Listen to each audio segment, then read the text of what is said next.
Hey, I'm Bijan Jamshidi, and today we're going over the new Turtle Beach Atlas Air, Vulcan II TKL Pro, and Burst 2 Air. Let's start with the Burst 2 Air because that's what I find most interesting. The most obvious and crazy thing about the Burst 2 Air is just how light it is. It's only 47 grams. Now, how light is 47 grams? Well, if you're an American, grab 8 quarters, spread them out, grab a dime and put them on top, and that's how light this mouse is. And that's without honeycomb cutouts.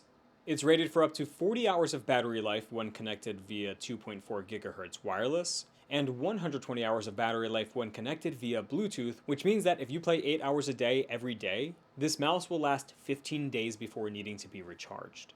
It charges via USB-C in front of the mouse, and it comes with a Phantom Flex charging cable, which is light and flexible. So if you do find yourself suddenly needing a charge while gaming, just plug the Phantom Flex cable in, and it's almost like it's not even there.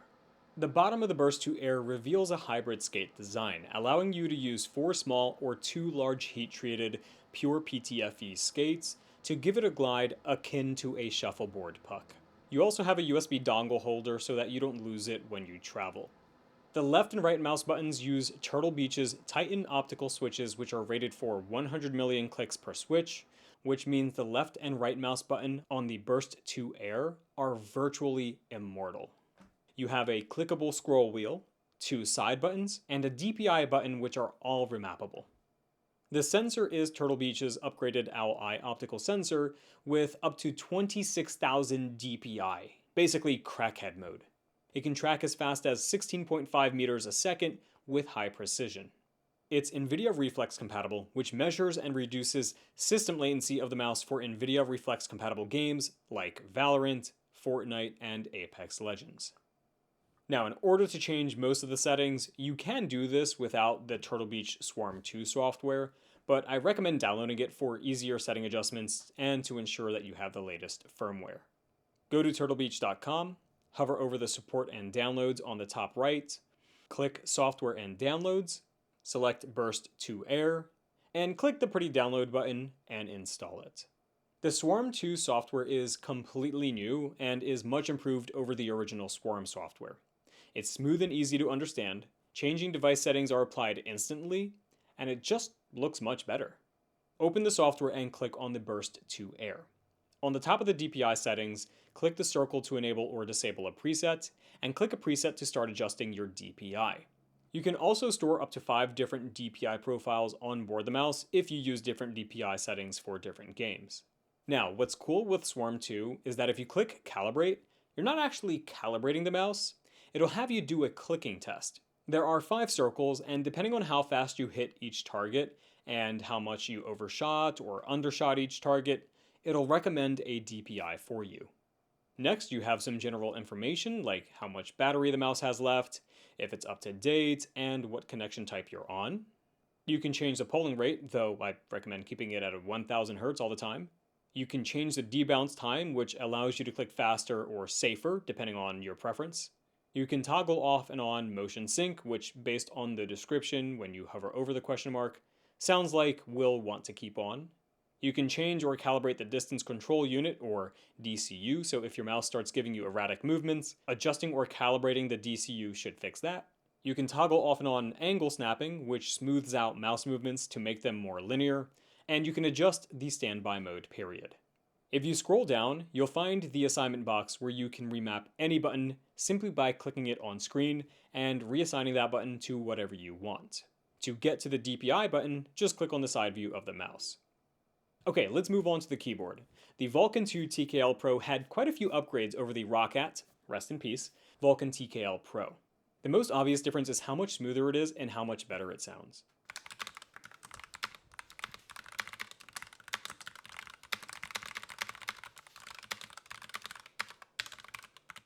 The switches are linear analog magnetic Hall effect switches, meaning that rather than pressing a button and it's either on or off like a regular button, it acts like a trigger. It's basically analog. So pressing harder on the left or right button actually makes your car turn more. You can finally match the NPC's walking speed, and many other things based on how much you press the key down. They're rated at a 150 million click life cycle. You can store up to 5 onboard profiles. The volume wheel now doubles as a mute and unmute button just by pushing it in, and it's got a host of cool software related features. Now, as I said earlier, the new Swarm 2 software is smoother and more responsive, and those are my favorite things about it, because the iMode intelligent RGB lighting effect doesn't lag, which makes me happy because I think it's the best RGB effect of any keyboard.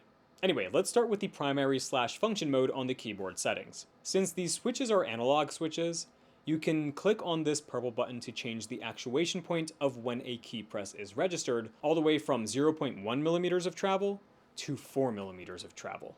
Now, primary mode is mainly for typing, because you can't adjust individual keys, you can only change the actuation globally.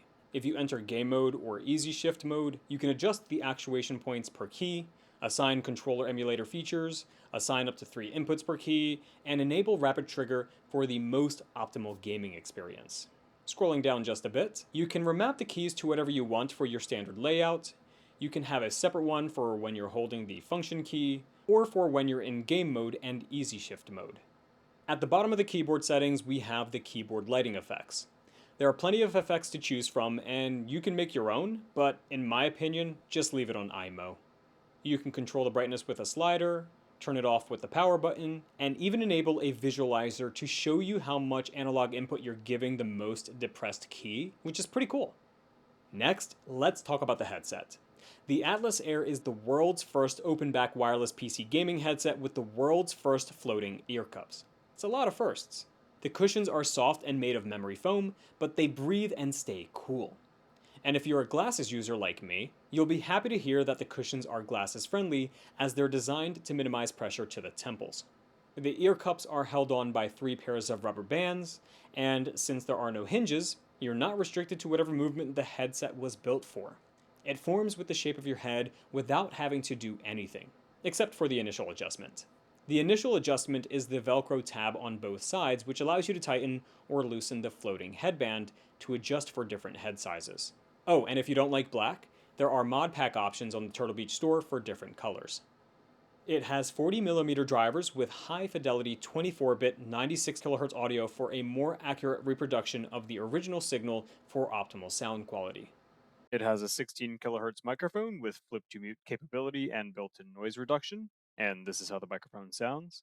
It has low latency 2.4 GHz wireless and Bluetooth 5.2 on PC, PlayStation, Nintendo Switch, and mobile devices, plus a wired mode via the 3.5mm audio jack. It has a quick switch button to quickly and easily switch from wireless to Bluetooth and back to wireless with just a tap of a button. It has up to 50 hours of battery life, a large volume wheel on the left ear cup, and all of this weighs just 301 grams. That's light. Now, when you're trying to access the headset settings in Swarm 2, it'll prompt you to install the Waves drivers before being able to do so. Go ahead and do that, it'll only take a minute. Once installed, restart your computer, and you can now access the settings. Here, you can adjust the master volume and superhuman hearing volume, and with the superhuman hearing, you can select different presets depending on what sounds you want to focus on more, and you can adjust your game chat mix. You can enable Waves 3D audio, which is designed to transform the stereo audio into 3D audio, making sounds feel more immersive. And you can enable the 24-bit high-fidelity wireless audio for the most accurate, detailed sound quality. You can change the sensitivity of your mic, you can listen to yourself talk with the monitoring function, and you're able to change how loud or quiet the monitoring is. You can enable the noise gate to block out any sounds that aren't loud enough to trigger the mic to pick it up. And you can enable high bandwidth mic performance, which delivers a 16-bit 32 kHz sampling rate, allowing for broadcast chat clarity. You also get a 10-band equalizer with some presets. You can create your own preset and save it right into the headset. You can see the battery percentage, see if the headset's up to date, change the auto shutoff time, have Swarm 2 notify you if the headset battery is getting low. You can change the brightness of the transmitter's LED, and you can change the volume of the sounds for when you turn the headset on and off, mute and unmute the microphone, and change profiles. To grab your new Epic mouse, headset, or keyboard, visit turtlebeach.com. Link in the description. I'm Bijan Jamshidi. Hope you guys enjoyed this video, and have a great day every day. Peace.